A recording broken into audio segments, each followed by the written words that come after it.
Hey and welcome back. So a lot of exciting news went down, and yes, we have a new World of Warcraft expansion coming called Battle for Azeroth. I'll be talking about all the news we know so far, and since there is a lot of information to go over, I will try to do my best to keep the video as short as I can. So without further ado, let's jump into the video.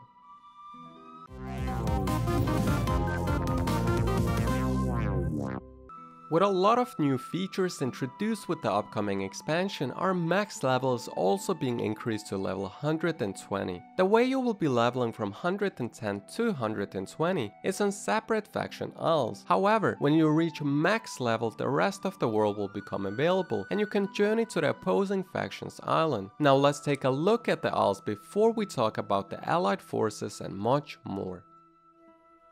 The Alliance will head out to Kul-Tiras at the start of the expansion, which is an ancient human civilization. The isle has three main regions: Stormsong Valley, Drustvar, and Tirisgard Sound. And your new Alliance capital city will be located in Tirisgard Sound, which is ruled by no other than Katrine Proudmoore.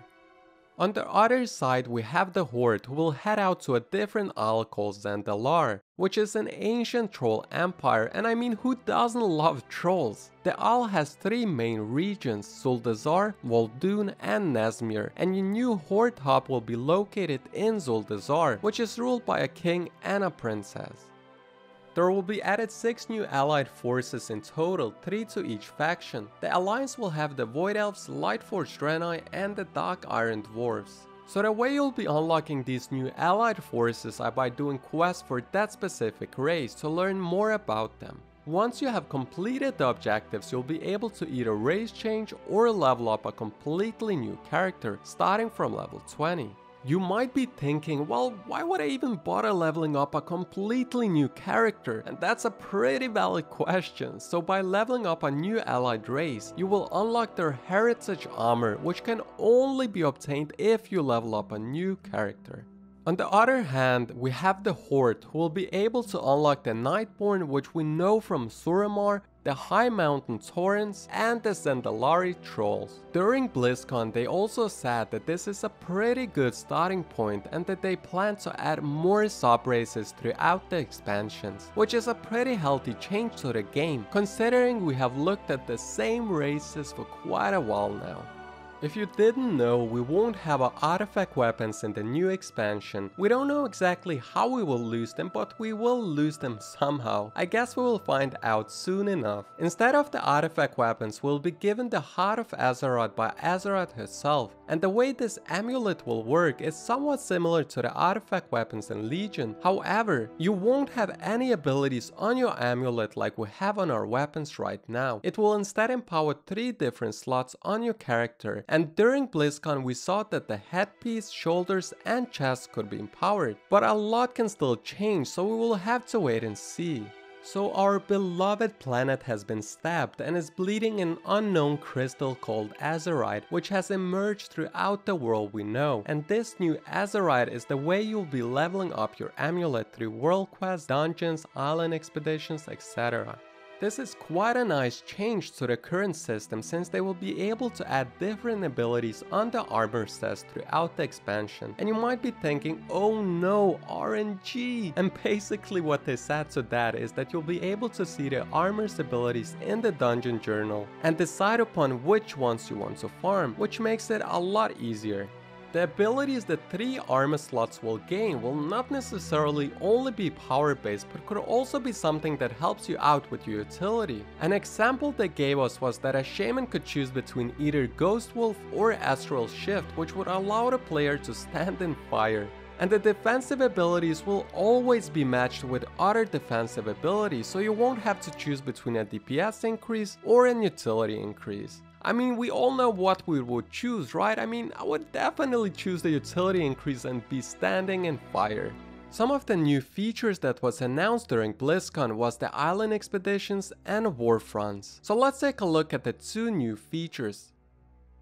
Island Expeditions lets you explore uncharted isles across the Great Sea with you and 2 other friends. You can bring 3 tanks, 3 DPS, I mean it's basically your choice what you bring. The expeditions will take anywhere between 15 to 20 minutes to complete, and you can choose between 4 difficulties: normal, heroic, mythic and PvP.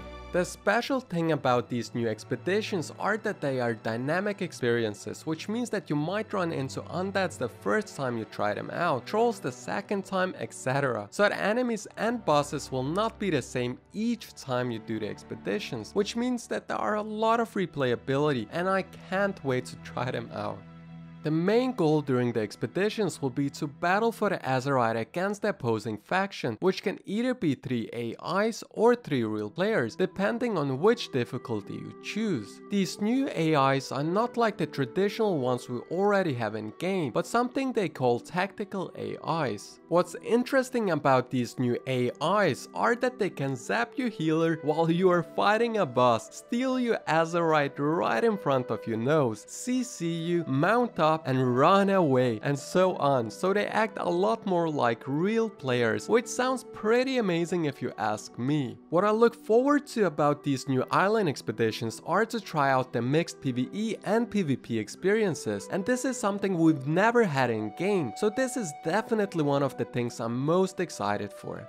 Warfronts are large-scale battles with 20 people back on the home front, where you will have to fight the opposing faction, build structures, research upgrades and lead troops into battle. The Alliance have control of Eastern Kingdom and the Undercity lies in ruins, and you will have to continue your fight in Arathi Highlands. The first warfront will be Stormguard, where you will have to establish a base, gather resources like in the RTS games, build barracks and a lot more. There wasn't really a lot of information during BlizzCon, so we will have to wait to see some more.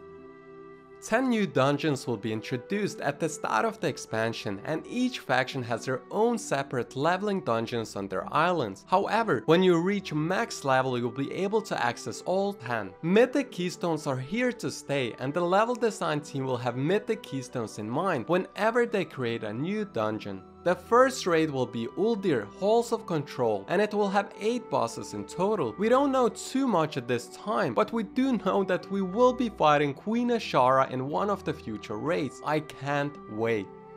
So this was a quick rundown of all the new features that will come in Battle for Azeroth. Some other great features such as the zone scaling throughout the whole game will come before the expansion, and I'll be making a new video telling you about the other great features in a few days. So subscribe if you want to see more. If you enjoyed the video, make sure to leave a like and tell me down in the comments below what you're looking for the most. Thank you for watching, and I will see you in the next video.